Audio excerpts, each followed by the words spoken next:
A esta hora de la noche estamos comunicados ya, enlazados con el congresista por Acción Popular, Ricardo Burga. Vamos a conversar con él, conforma la comisión para investigar presuntos actos de corrupción en el gobierno regional del Callao. La situación realmente es un tanto picante en esta parte del país. Congresista, bienvenido, gracias por este enlace con nosotros.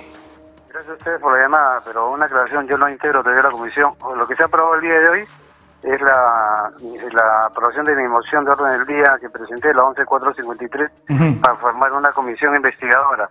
El Pleno posteriormente va a constituir esa comisión y cada bancada tendrá que poner a su representante. De acuerdo, ¿cuáles son los indicios por los cuales se ha considerado y finalmente el Congreso ha dispuesto esta comisión para investigar los actos de corrupción? ¿De qué exactamente es lo que se trata? A ver, esto se trata de la continuidad de una comisión investigadora que se inició el 27 de junio del 2017 con el Congreso anterior, a través de la aprobación de una moción de orden del día, la 1356.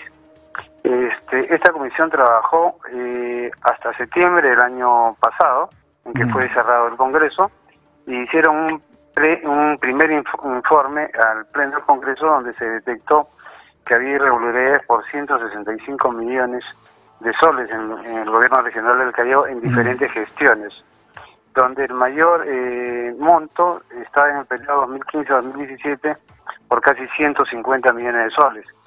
También se ha detectado que hay recibos por honorarios por supuestas asesorías que aparentemente no se han realizado por más de $500,000 de soles, ¿no?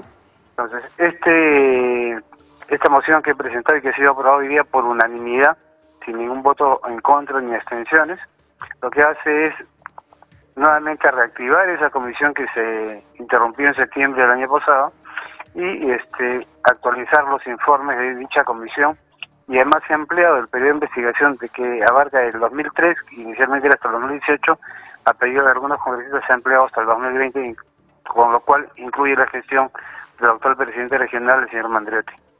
De acuerdo, congresista. Cambiando de tema, se viene el 3 de agosto. Ciertamente el discurso del presidente, muchos lo han señalado, hemos conversado también con parlamentarios de diferentes bancadas, han observado muchas omisiones. ¿Qué espera de la presentación del presidente del Consejo de Ministros, Pedro Cateriano?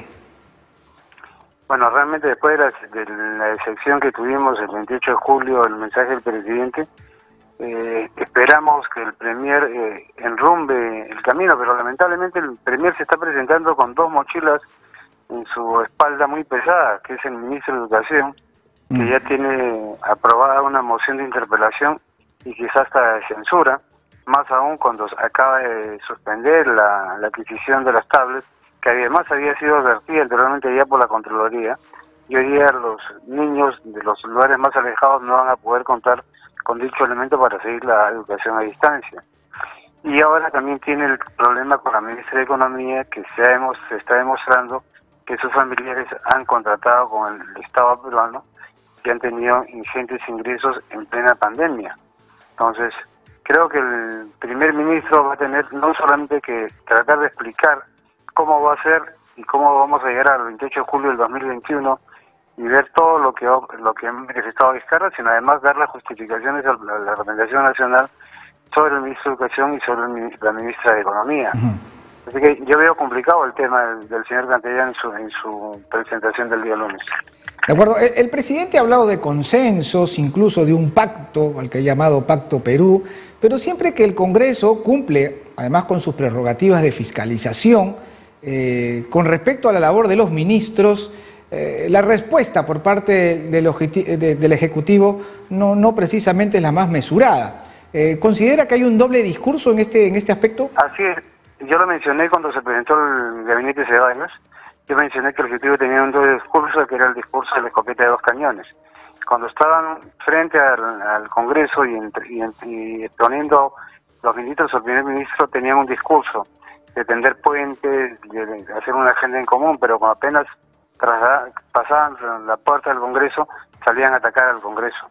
Hay que recordar que el Congreso les dio facultades extraordinarias que no han sabido utilizar el Poder Ejecutivo. Le dimos una ley rebajando el nivel de pureza del oxígeno al 93%, que fue observada y que después el Ejecutivo la hizo valer.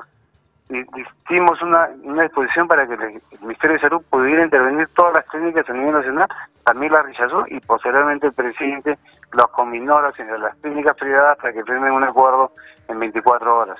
O sea, es lamentable la actitud del Ejecutivo, que parece que está en una competencia de quién saca la ley primero o quién la promulga, ¿no? Entonces, y eso ha costado muchas vidas a lo largo de estos meses.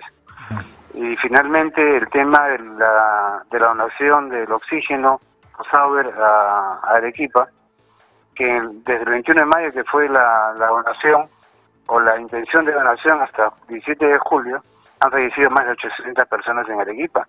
Acá hay responsables no solamente políticos, sino personas que realmente deben afrontar una pena por haber tenido esta forma de actuar en la parte administrativa, ¿no? De acuerdo, gracias, congresista. Sí, dígate usted, termine su idea. Pero sí, y finalmente quiero resaltar que hoy día el Congreso, a pesar que no hay una mayoría aplastante como hubo en el Congreso pasado, estamos logrando consensos. La mejor demostración es que el día de hoy se aprobó esta moción de una comisión especial investigadora del gobierno regional del Callao. Creo que estas son muestras al ciudadano de a pie de que el Congreso sí tiene intenciones de trabajar y sobre todo descubrir la verdad, sobre todo en los casos de corrupción. Y el Callao, lamentablemente, es el gobierno regional que más dinero tiene a nivel nacional, pero donde más corrupción ha habido. Y esto lo vamos a investigar y vamos a meter a la cárcel a todos aquellos que hayan delinquido, con toda seguridad. Gracias, congresista, por este enlace. Gracias a ustedes. Muchas gracias. Conversamos con el congresista Ricardo Burga, parlamentario de Acción Popular.